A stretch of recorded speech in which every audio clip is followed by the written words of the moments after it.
El Niño is a natural climate cycle that has existed for millennia. Yet whether it topples a government has almost nothing to do with the ocean and almost everything to do with institutions, money, and public trust. In May 2026, according to Nature World News, scientists warned this El Niño could be the biggest since the 1870s and could trigger a worldwide humanitarian crisis. By June, the World Economic Forum called it a potential systemic shock. This is the story of how a forecast became a political stress test. It is not a weather story, it is an institutional X-ray, and the image is already developing. Before the first crop failed, the warnings were about systems. In June 2026, the World Economic Forum warned that El Niño could be a systemic shock, citing risks to food systems, health, and economic stability. That same month, Schroders warned that a stronger El Niño in 2026 risks triggering food inflation globally, compounding existing economic pressures. Earlier in May, according to Nature World News, scientists had warned this could be the biggest El Niño since the 1870s and could trigger a worldwide humanitarian crisis.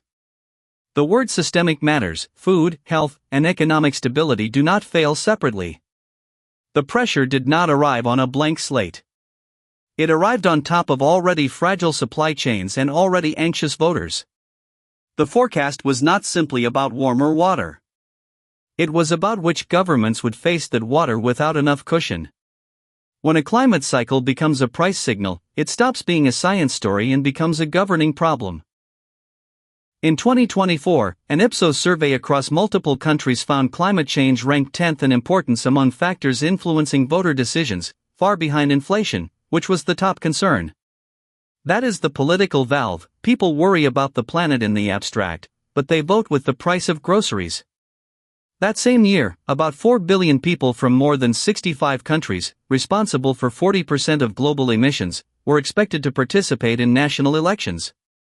At the same time, the largest ever climate survey, 73,000 respondents across 77 countries, found that 80% of people globally want stronger government action on the climate crisis.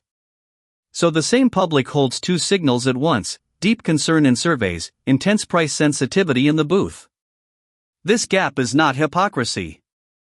It is the weak joint that climate shocks exploit. The gap is the fault line. Polls capture one side of the public. Markets deliver the other. The moment food inflation becomes visible, that 10th ranked issue stops being a poll item and becomes an immediate political question. The physical shock is not evenly distributed. A person in Asia Pacific is 5 times more likely to be hit by a natural disaster than someone living in other regions. That makes the region a kind of natural laboratory for political stress. The death rate from natural disasters is highest in developing countries, because of lower quality building construction, infrastructure, and medical facilities. India alone experiences epical droughts, heat waves, floods, and cyclones that have displaced or ended millions of human lives. Such events are projected to change in frequency and severity. So when El Niño raises food prices or floods a district, it lands on structures already under stress.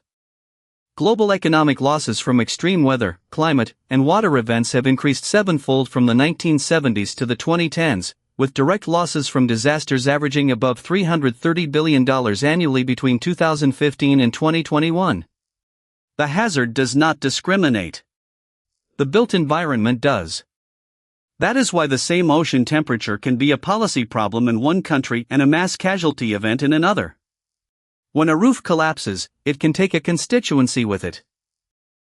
When the pressure hits, the political boom does not wait for the harvest. By July 2026, the International IDEA published a report on the impact of natural hazards on elections, examining how floods, heat waves, and other climate disasters affect electoral processes worldwide. That is because a flooded road can cancel a rally, a heat wave can suppress turnout, and a storm can destroy ballots.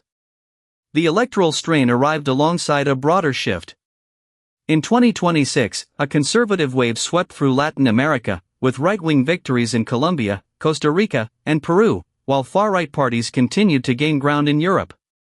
It would be too simple to blame any single storm for any single result. But the pattern is clear: when the basics become expensive and unpredictable, voters punish incumbents or reach for extremes. And in a tight election, a few points of inflation can tip the balance. El Niño did not create those fissures. It exposed them. The boom is not one riot. It is a wave of punishing the old order in the places where the old order already felt broken.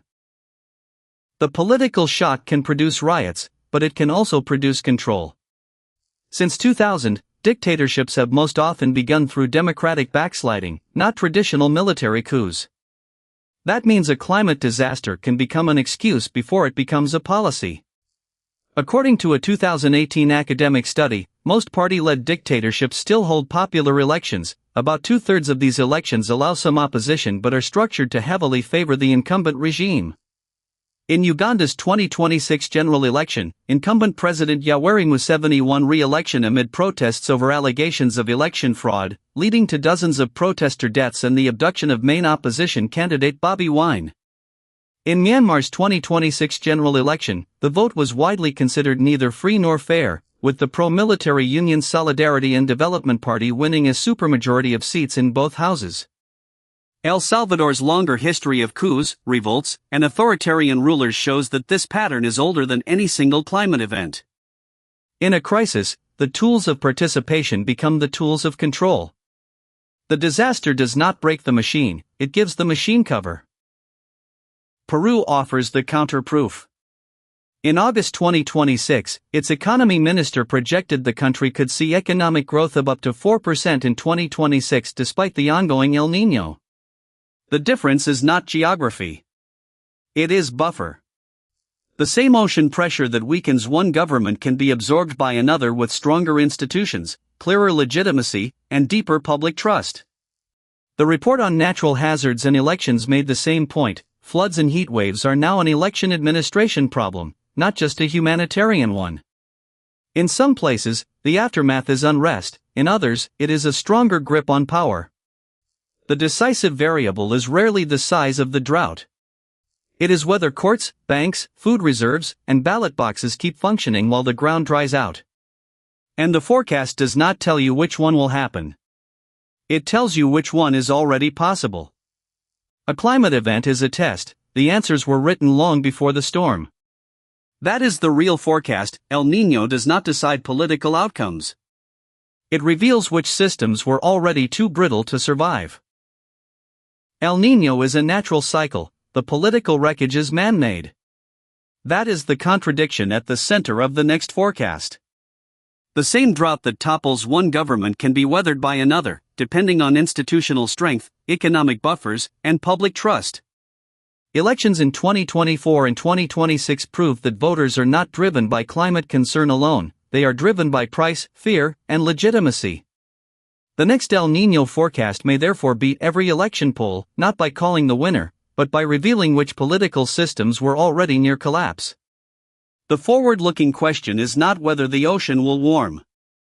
It is whether the money moves next into resilient infrastructure, early warning systems, and independent electoral machinery, or into the same brittle structures that